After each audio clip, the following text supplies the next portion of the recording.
स्थिराय नमः। ॐ स्थानवे नमः। ॐ प्रभवे नमः। ॐ भीमाय नमः। ॐ प्रवराय नमः। ॐ वरदाय नमः। ॐ वराय नमः। ॐ सर्वात्मने नमः। ॐ सर्वविख्याताय नमः। ॐ सर्वस्मै नमः। ॐ सर्वकराय नमः। ॐ भवाय नमः। ॐ जटिने नमः। ॐ चर्मिणे नमः। ॐ शिखण्डिने नमः। ॐ सर्वाङ्गाय नमः। ॐ सर्वभावनाय नमः। ॐ हराय नमः। ॐ हरिणाक्षाय नमः। ॐ सर्वभूतहराय नमः। ॐ प्रभवे नमः। ॐ प्रवृत्तये नमः। ॐ निवृत्तये नमः। ॐ नियताय नमः। ॐ शाश्वताय नमः। ॐ ध्रुवाय नमः। ॐ श्मशानवासिने नमः। ॐ भगवते नमः। ॐ खचराय नमः। ॐ गोचराय नमः। ॐ अर्दनाय नमः। ॐ अभिवाद्याय नमः। ॐ महाकर्मणे नमः। ॐ तपस्विने नमः। ॐ भूतभावनाय नमः। ॐ उन्मत्तवेषप्रचन्नाय नमः। ॐ सर्वलोकप्रजापतये नमः। ॐ महारूपाय नमः। ॐ महाकायाय नमः। ॐ वृषरूपाय नमः। ॐ महायशसे नमः। ॐ महात्मने नमः। ॐ सर्वभूतात्मने नमः। ॐ विश्वरूपाय नमः। ॐ महाहनवे नमः। ॐ लोकपालाय नमः।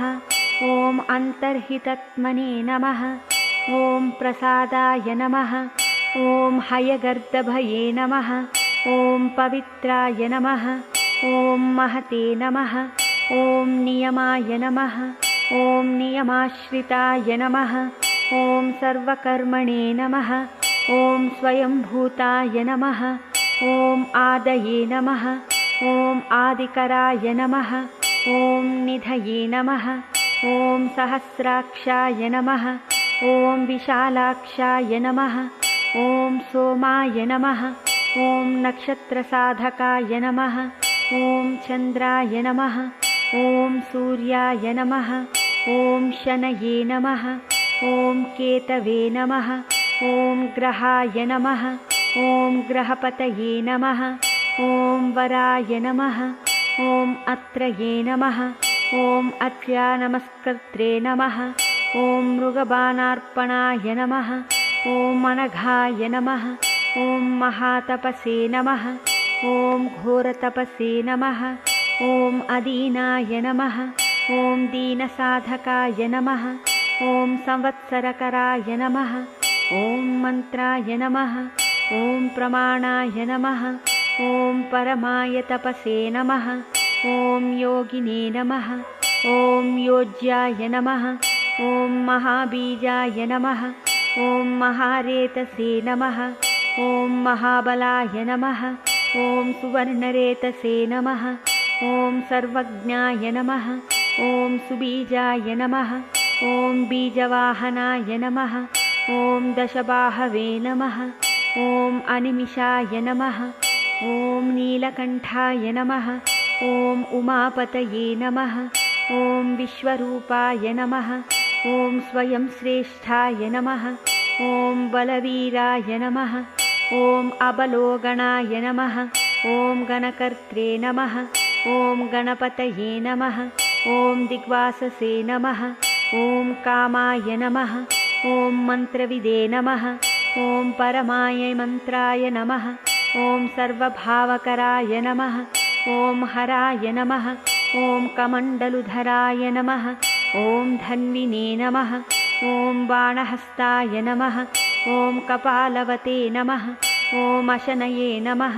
ॐ शतघ्निने नमः। ॐ खड्गिने नमः। ॐ पट्टिशिने नमः। ॐ आयुधिने नमः। ॐ महते नमः। ॐ श्रुवहस्ताय नमः। ॐ सुरूपाय नमः। ॐ तेजसे नमः। ॐ तेजस्कराय निधये नमः। ॐ उष्णिशिने नमः। ॐ सुवक्त्राय नमः। ॐ उदग्राय नमः। ॐ विनताय नमः ॐ दीर्घाय नमः ॐ हरिकेशाय नमः ॐ सुतीर्थाय नमः ॐ कृष्णाय नमः ॐ शृगालरूपाय नमः ॐ सिद्धार्थाय नमः ॐ मुण्डाय नमः ॐ सर्वशुभङ्कराय नमः ॐ अजाय नमः ॐ बहुरूपाय नमः ॐ गन्धधारिणे नमः ॐ कपर्दिने नमः ॐ ऊर्ध्वरेतसे नमः ॐ ऊर्ध्वलिङ्गाय नमः ॐ ऊर्ध्वशायिने नमः ॐ नभस्थलाय नमः ॐ त्रिजटिने नमः ॐ क्षीरवाससे नमः ॐ रुद्राय नमः ॐ सेनापतये नमः ॐ विभवे नमः ॐ अहश्चराय नमः ॐ नक्तञ्चराय नमः ॐ तिग्ममन्यवे नमः ॐ सुवर्चसाय नमः ॐ गजघ्ने नमः ॐ दैत्यघ्ने नमः ॐ कालाय नमः ॐ लोकधात्रे नमः ॐ गुणाकराय नमः ॐ सिंहशार्दूलरूपाय नमः ॐ आर्द्रचर्माम्बरावृताय नमः ॐ कालयोगिने नमः ॐ महानादाय नमः ॐ सर्वकामाय नमः ॐ चतुष्पथाय नमः ॐ निशाचराय नमः ॐ प्रेतचारिणे नमः ॐ भूतचारिणे नमः ॐ महेश्वराय नमः ॐ बहुभूताय नमः ॐ बहुधराय नमः ॐ स्वर्भानवे नमः ॐ अमिताय नमः ॐ गतये नमः ॐ नृत्यप्रियाय नमः ॐ नित्यनर्ताय नमः ॐ नर्तकाय नमः ॐ सर्वलालसाय नमः ॐ घोराय नमः ॐ महातपसे नमः ॐ पाशाय नमः ॐ नित्याय नमः ॐ गिरिरुहाय नमः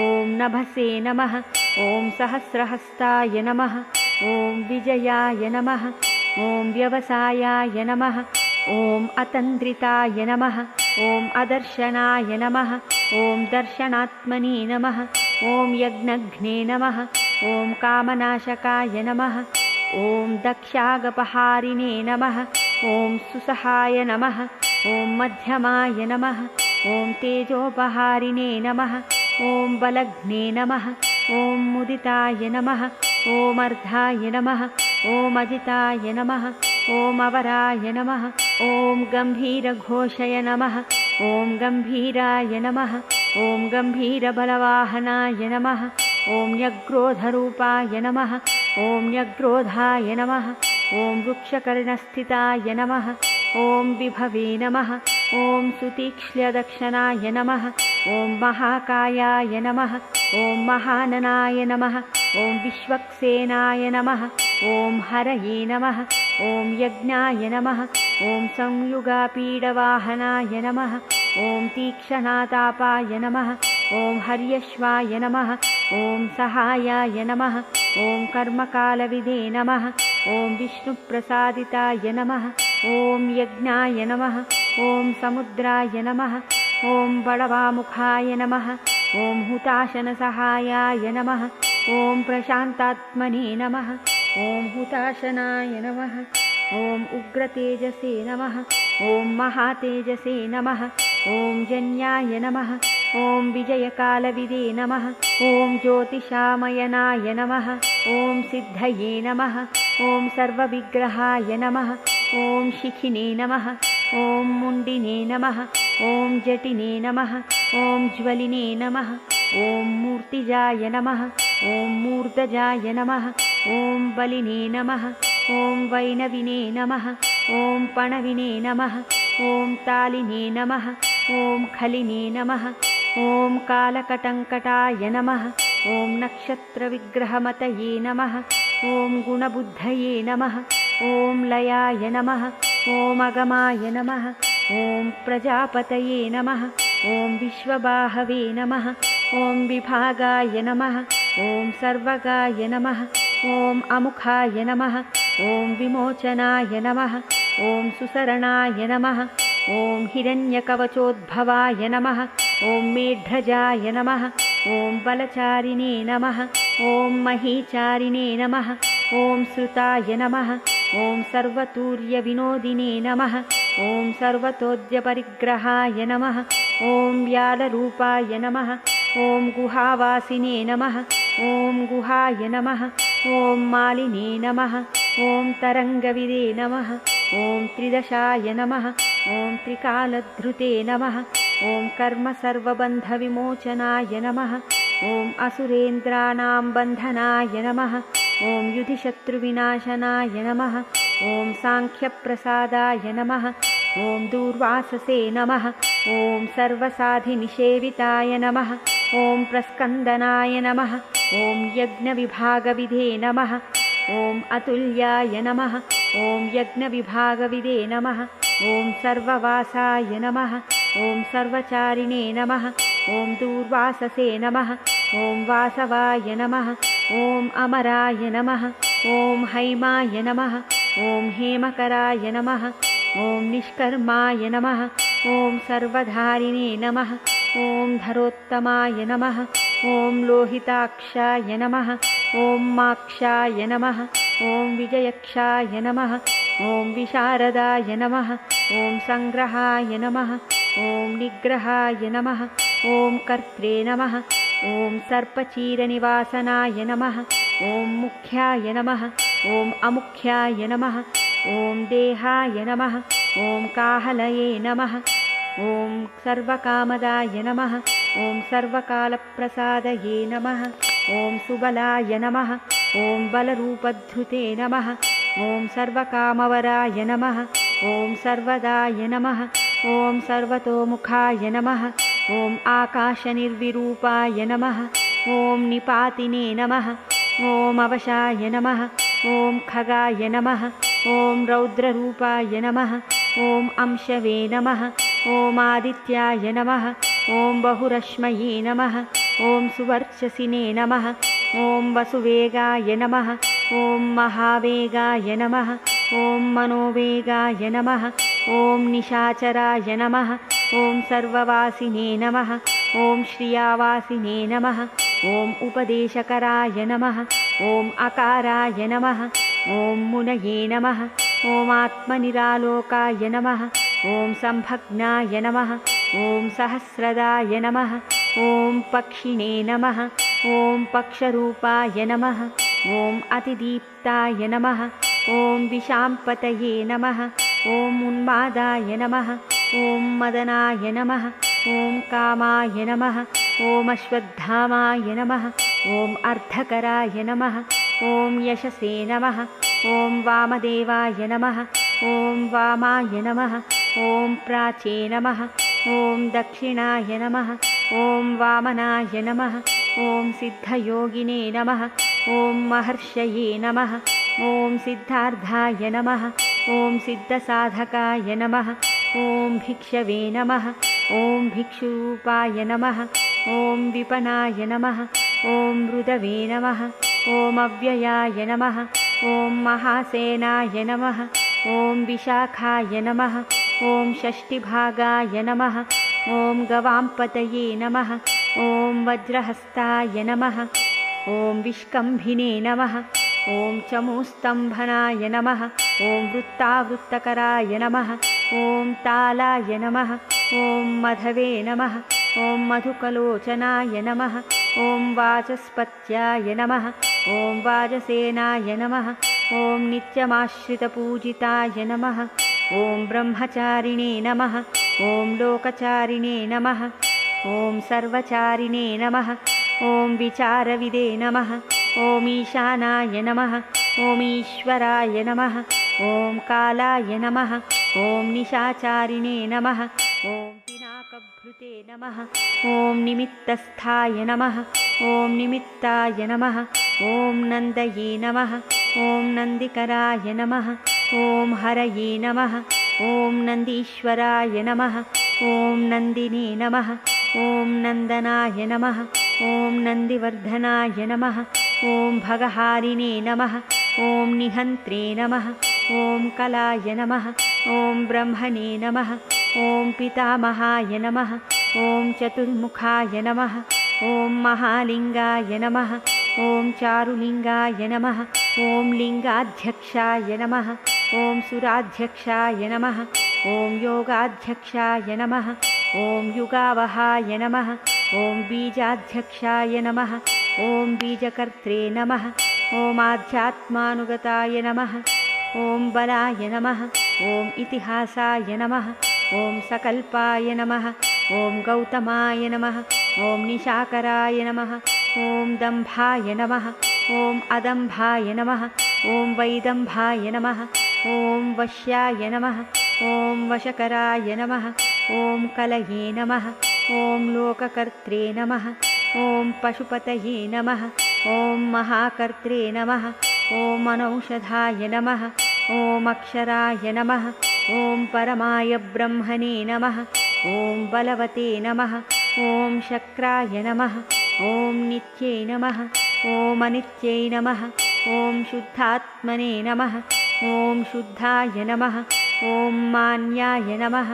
ॐ गतागताय नमः ॐ बहुप्रसादाय नमः ॐ सुस्वप्नाय नमः ॐ दर्पणाय नमः ॐ अमित्रजिते नमः ॐ वेदकाराय नमः ॐ मन्त्रकाराय नमः ॐ विदुषे नमः ॐ समरमर्दनाय नमः ॐ महामेघनिवासिने नमः ॐ महाघोराय नमः ॐ वशिने नमः ॐ कराय नमः ॐ अग्निज्वालाय नमः ॐ महाज्वालाय नमः ॐ अतिधूम्राय नमः ॐ हुताय नमः ॐ हविषे नमः ॐ वृषणाय नमः ॐ शङ्कराय नमः ॐ नित्यं वर्चस्विने नमः ॐ धूमकेतनाय नमः ॐ नीलाय नमः ॐ अङ्गलुब्धाय नमः ॐ शोभनाय नमः ॐ निरवग्रहाय नमः ॐ स्वस्तिदाय नमः ॐ स्वस्तिभावाय नमः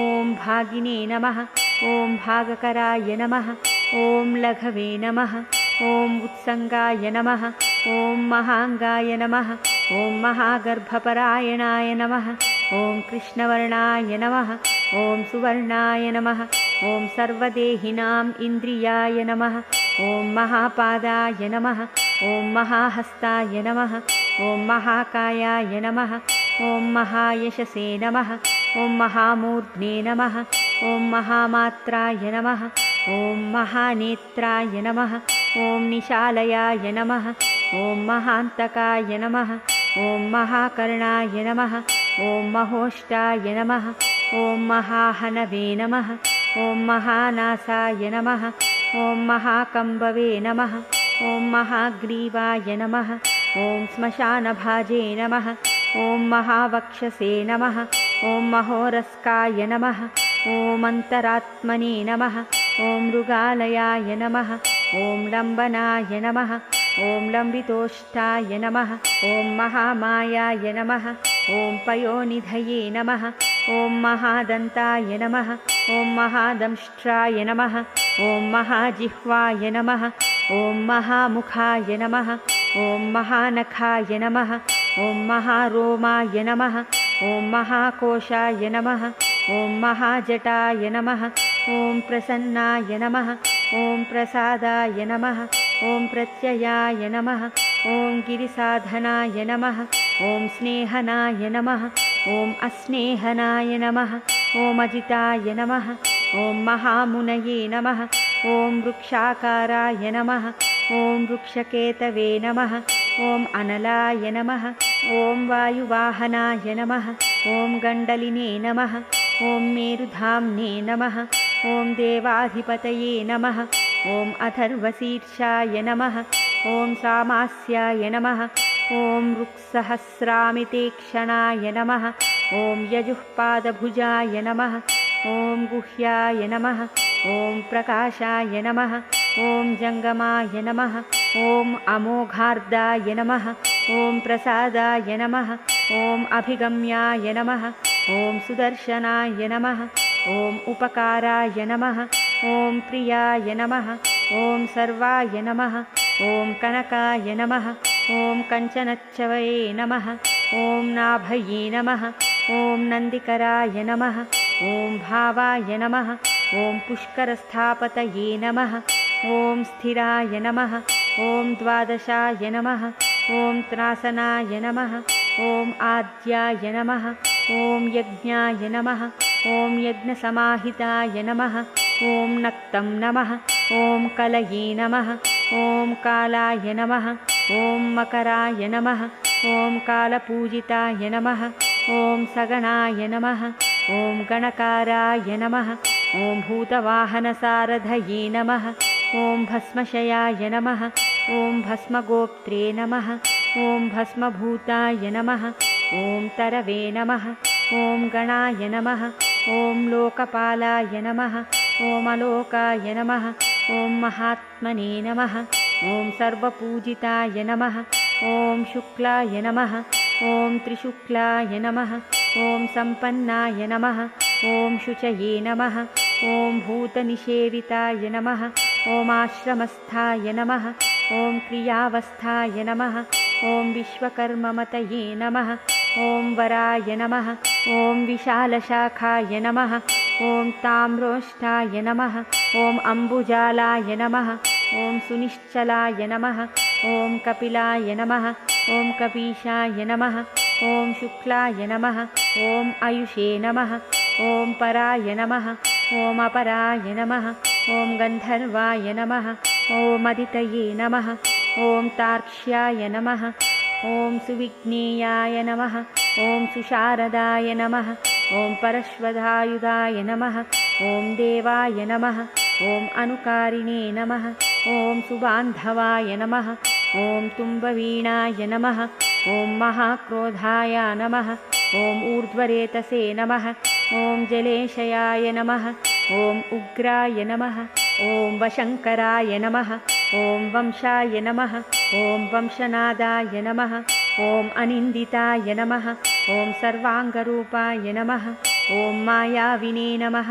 ॐ सुहृदाय नमः ॐ अनिलाय नमः ॐ अनलाय नमः ॐ बन्धनाय नमः ॐ बन्धकर्त्रे नमः ॐ सुबन्धनविमोचनाय नमः ॐ सयज्ञारये नमः ॐ सकामारये नमः ॐ महादंष्ट्राय नमः ॐ महायुधाय नमः ॐ बहुदानन्दिताय नमः ॐ शर्वाय नमः ॐ शङ्कराय नमः ॐ शङ्कराय नमः ॐ अधनाय नमः ॐ अमरेशाय नमः ॐ महादेवाय नमः ॐ विश्वदेवाय नमः ॐ सुरारिघ्ने नमः ॐ महिर्भुज्ञाय नमः ॐ अनिलाभाय नमः ॐ चेकितानाय नमः ॐ हविषे नमः ॐ अजैकपाते नमः ॐ कपलिने नमः ॐ त्रिशङ्कवे नमः ॐ अजिताय नमः ॐ शिवाय नमः ॐ धन्वन्तरये नमः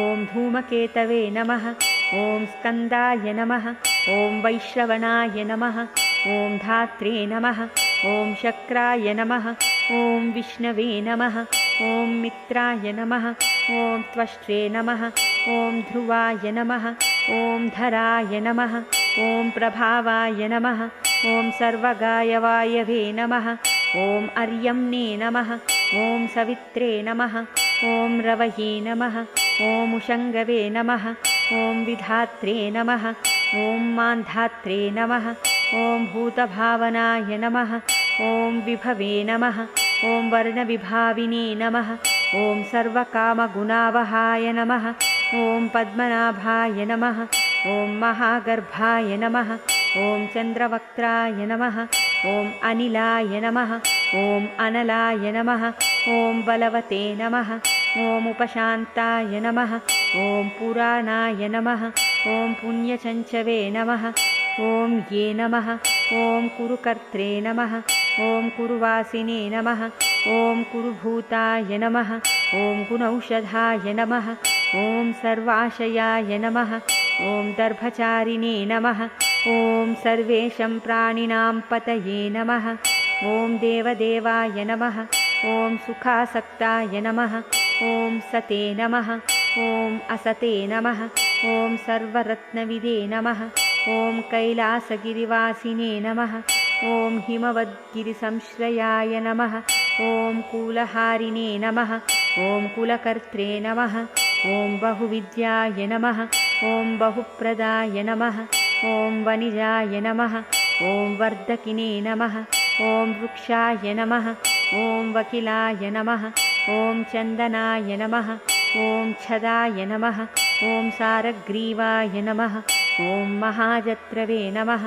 ॐ अलोलाय नमः ॐ महौषधाय नमः ॐ सिद्धार्थकारिणे नमः ॐ सिद्धार्धश्चन्दो व्याकरणोत्तराय नमः ॐ सिंहनादाय नमः ॐ सिंहदंष्ट्राय नमः ॐ सिंहगाय नमः ॐ सिंहवाहनाय नमः ॐ प्रभावात्मने नमः ॐ जगत्कालस्थालाय नमः ॐ लोकहिताय नमः ॐ तरवे नमः ॐ सारङ्गाय नमः ॐ नवचक्राङ्गाय नमः ॐ केतुमालिने नमः ॐ सभावनाय नमः ॐ भूतालयाय नमः ॐ भूतपतये नमः ॐ अहोरात्राय नमः ॐ अनिन्दिताय नमः ॐ सर्वभूतानां वाहित्रे नमः ॐ निलयाय नमः ॐ विभवे नमः ॐ भवाय नमः ॐ अमोघाय नमः ॐ संयताय नमः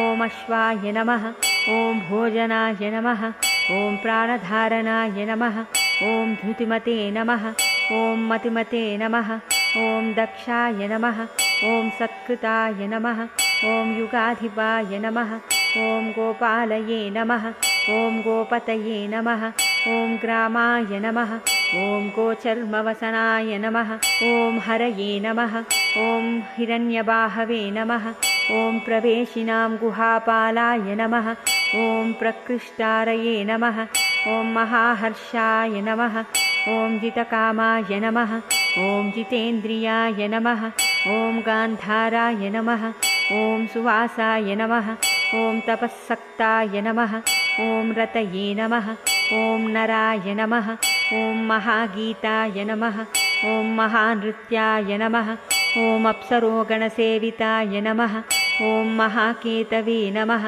ॐ महाधातवे नमः ॐ नैकसानुचराय नमः ॐ चलाय नमः ॐ आवेदनीयाय नमः ॐ आदेशाय नमः ॐ सर्वगन्धसुखाहवाय नमः ॐ तोरणाय नमः ॐ तारणाय नमः ॐ वाताय नमः ॐ परिधीने नमः ॐ पतिखेचराय नमः ॐ संयोगाय वर्धनाय नमः ॐ वृद्धाय नमः ॐ अतिवृद्धाय नमः ॐ गुणाधिकाय नमः ॐ नित्यमात्मसहायाय नमः ॐ देवासुरपतये नमः ॐ पतये नमः ॐ युक्ताय नमः ॐ युक्तबाहवे नमः ॐ दिवि सुपर्णो देवाय नमः ॐ आषाढाय नमः ॐ सुषाढाय नमः ॐ ध्रुवाय नमः ॐ हरिणाय नमः ॐ हराय नमः ॐ आवर्तमानेभ्यो वपुषे नमः ॐ वसुश्रेष्ठाय नमः ॐ महापथाय नमः ॐ शिरोहारिणे नमः ॐ सर्वलक्षणलक्षिताय नमः ॐ अक्षाय रथयोगिने नमः ॐ सर्वयोगिने नमः ॐ महाबलाय नमः ॐ समाम्नायाय नमः ॐ अस्माम्नायाय नमः ॐ तीर्थदेवाय नमः ॐ महारथाय नमः ॐ निर्जीवाय नमः ॐ जीवनाय नमः ॐ मन्त्राय नमः ॐ शुभाक्षाय नमः ॐ बहुकर्कशाय नमः ॐ रत्नप्रभूताय नमः ॐ रत्नाङ्गाय नमः ॐ महार्णवनिपानविदे नमः ॐ मूलाय नमः ॐ विशालाय नमः ॐ अमृताय नमः ॐ व्यक्ताव्यक्ताय नमः ॐ तपोनिधये नमः ॐ आरोहणाय नमः ॐ अधिरोहाय नमः ॐ शीलधारिणे नमः ॐ महायशसे नमः ॐ सेनाकल्पाय नमः ॐ महाकल्पाय नमः ॐ योगाय नमः ॐ युगकराय नमः ॐ हरये नमः ॐ युगरूपाय नमः ॐ महारूपाय नमः ॐ महानागहनाय नमः ॐ वधाय नमः ॐ न्यायनिर्वपनाय नमः ॐ पादाय नमः ॐ पण्डिताय नमः ॐ अचलोपमाय नमः ॐ बहुमालाय नमः ॐ महामालाय नमः ॐ शशिनेहरसुलोचनाय नमः ॐ विस्ताराय लवनाय कूपाय नमः। ॐ त्रियुगाय नमः। ॐ सफलोदयाय नमः। ॐ त्रिलोचनाय नमः। ॐ विषन्नाङ्गाय नमः। ॐ मणिविद्याय नमः। ॐ जटाधराय नमः। ॐ बिन्दवे नमः। ॐ विसर्गाय नमः। ॐ सुमुखाय नमः। ॐ शराय नमः। ॐ सर्वायुधाय नमः। ॐ सहाय नमः। ॐ निवेदनाय नमः। ॐ सुखाजाताय नमः। ॐ सुगन्धाराय नमः। ॐ महाधनुषे नमः। ॐ गन्धपालिने भगवते नमः। ॐ सर्वकर्माणाम् उद्धानाय नमः। ॐ मन्थानाय बहुलवायवे नमः। ॐ सकलाय नमः। ॐ सर्वलोचनाय नमः। ॐ तलस्थालाय नमः। ॐ करस्थालिने नमः। ॐ ऊर्ध्वसंहननाय नमः। ॐ महते नमः। ॐ छत्राय नमः। ॐ सुछत्राय नमः। ॐ विरव्यातलोकाय नमः। ॐ सर्वाश्रयाय क्रमाय नमः। ॐ मुण्डाय नमः। ॐ विरूपाय नमः। ॐ विकृताय नमः। ॐ दण्डिने नमः। ॐ कुण्डिने नमः। ॐ विकुर्वणाय नमः। ॐ हर्यक्षाय नमः। ॐ ककुभाय नमः। ॐ वज्रिणे नमः। ॐ शतजिह्वाय नमः। ॐ सहस्रपादे नमः। ॐ सहस्रमूर्ध्ने नमः। ॐ देवेन्द्राय सर्वदेवमयाय नमः। ॐ गुरवे नमः। ॐ सहस्रबाहवे नमः। ॐ सर्वाङ्गाय नमः। ॐ शरण्याय नमः। ॐ सर्वलोककृते नमः। ॐ पवित्राय नमः। ॐ त्रिककुडे मन्त्राय नमः। ॐ कनिष्ठाय नमः। ॐ कृष्णपिङ्गलाय नमः। ॐ ब्रह्मदण्डविनिर्मात्रे नमः। ॐ शतघ्निपाशशक्तिमते नमः। ॐ पद्मगर्भाय नमः। ॐ महागर्भाय नमः। ॐ ब्रह्मगर्भाय नमः। ॐ जलोद्भवाय नमः। ॐ गभस्तये नमः। ॐ ब्रह्मकृते नमः। ॐ ब्रह्मिणे नमः। ॐ ब्रह्मविदे नमः। ॐ ब्राह्मणाय नमः। ॐ गतये नमः। ॐ अनन्तरूपाय नमः। ॐ नैकात्मने नमः। ॐ स्वयंभुवतिग्मतेजसे नमः। ॐ ऊर्ध्वगात्मने नमः। ॐ पशुपतये नमः। ॐ वातरंहाय नमः। ॐ मनोजवाय नमः। ॐ चन्दनिने नमः। ॐ पद्मनालाग्राय नमः। ॐ सुरभ्युत्तरनाय नमः। ॐ नराय नमः। ॐ कर्णिकारमहास्रग्विणे नमः। ॐ नीलमौलये नमः। ॐ पिनाकधृते नमः। ॐ उमापतये नमः। ॐ उमाकान्ताय नमः। ॐ जाह्नवीभृते नमः। ॐ उमाधवाय नमः। ॐ वराय वराहाय नमः। ॐ वरदाय नमः। ॐ वरेण्याय नमः। ॐ सुमहास्वनाय नमः। ॐ महाप्रसादाय नमः। ॐ दमनाय नमः। ॐ शत्रुघ्ने नमः। ॐ श्वेतपिङ्गलाय नमः। ॐ प्रीतात्मने नमः। ॐ परमात्मने नमः। ॐ प्रयतात्मने नमः। ॐ प्रधानद्रुते नमः। ॐ सर्वपार्श्वमुखाय नमः। ॐ त्र्यक्ष्याय नमः। ॐ धर्मसाधारणोवराय नमः। ॐ चराचरात्मने नमः। ॐ सूक्ष्मात्मने नमः। ॐ अमृताय गोवृषेश्वराय नमः। ॐ साध्यर्षये नमः। ॐ वसुरादित्याय नमः। ॐ विवस्वते सवितामृताय नमः। ॐ व्यासाय नमः। ॐ सर्गाय सुसंक्षेपाय विस्तराय नमः। ॐ पर्यायोनराय नमः। ॐ ऋतवे नमः। ॐ संवत्सराय नमः। ॐ मासाय नमः। ॐ पक्षाय नमः। ॐ संख्यासमापनाय नमः।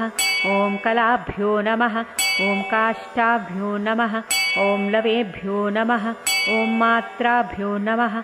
ॐ मुहूर्ताः क्षपाभ्यो नमः। ॐ क्षणेभ्यो नमः। ॐ विश्वक्षेत्राय नमः। ॐ प्रजाबीजाय नमः। ॐ लिङ्गाय नमः। ॐ आद्याय निर्गमाय नमः। ॐ सते नमः। ॐ असते नमः। ॐ व्यक्ताय नमः। ॐ अव्यक्ताय नमः। ॐ पित्रे नमः। ॐ मात्रे नमः। ॐ पितामहाय नमः। ॐ स्वर्गद्वाराय नमः। ॐ प्रजाद्वाराय नमः ॐ मोक्षद्वाराय नमः ॐ त्रिविष्णपाय नमः ॐ निर्वाणाय नमः ॐ ह्लादनाय नमः ॐ ब्रह्मलोकाय नमः ॐ परायै गत्यै नमः ॐ देवासुरविनिर्मात्रे नमः ॐ देवासुरपरायणाय नमः ॐ देवासुरगुरवे नमः ॐ देवाय नमः ॐ देवासुरनमस्कृताय नमः ॐ देवासुरमहामात्राय नमः ॐ देवासुरगणाश्रयाय नमः ॐ देवासुरगणाध्यक्षाय नमः ॐ देवासुरगणाग्रुण्यै नमः ॐ देवातिदेवाय नमः ॐ देवर्षये नमः ॐ देवासुरवरप्रदाय नमः ॐ देवासुरेश्वराय नमः ॐ विश्वाय नमः ॐ देवासुरमहेश्वराय नमः ॐ सर्वदेवमयाय नमः ॐ अचिन्त्याय नमः ॐ देवतात्मने नमः ॐ आत्मसम्भवाय नमः ॐ उद्भिदे नमः ॐ त्रिविक्रमाय नमः ॐ वैद्याय नमः ॐ विरजाय नमः ॐ नीरजाय नमः ॐ अमराय नमः ॐ ईड्याय नमः ॐ हस्तीश्वराय नमः ॐ व्यघ्राय नमः ॐ देवसिंहाय नमः ॐ नरऋषभाय नमः ॐ विबुधाय नमः ॐ अग्रवराय नमः ॐ सूक्ष्माय नमः ॐ सर्वदेवाय नमः ॐ तपोमयाय नमः ॐ सुयुक्ताय नमः ॐ शिभनाय नमः ॐ वज्रिणे नमः ॐ प्रासानां प्रभवाय नमः ॐ अव्ययाय नमः ॐ गुहाय नमः ॐ कान्ताय नमः ॐ निजाय सर्गाय नमः ॐ पवित्राय नमः ॐ सर्वपावनाय नमः ॐ शृङ्गिणे नमः ॐ शृङ्गप्रियाय नमः ॐ बभ्रुवे नमः ॐ राजराजाय नमः ॐ निरामयाय नमः ॐ अभिरामाय नमः ॐ सुरगणाय नमः ॐ विरामाय नमः ॐ सर्वसाधनाय नमः ॐ ललाटाक्षाय नमः ॐ विश्वदेवाय नमः ॐ हरिणाय नमः ॐ ब्रह्मवर्चसाय नमः ॐ स्थावराणां पतये नमः ॐ नियमेन्द्रियवर्धनाय नमः ॐ सिद्धार्थाय नमः ॐ सिद्धभूतार्थाय नमः ॐ अचिन्त्याय नमः ॐ सत्यव्रताय नमः ॐ शुचये नमः ॐ व्रताधिपाय नमः ॐ परस्मै नमः ॐ ब्रह्मणे नमः ॐ भक्तानां परमायै गतये नमः ॐ विमुक्ताय नमः ॐ मुक्ततेजसे नमः ॐ श्रीमते नमः ॐ श्रीवर्धनाय नमः ॐ जगते नमः इति शिवसहस्रनामावलिः शिवार्पणम् ॐ तत्सत्।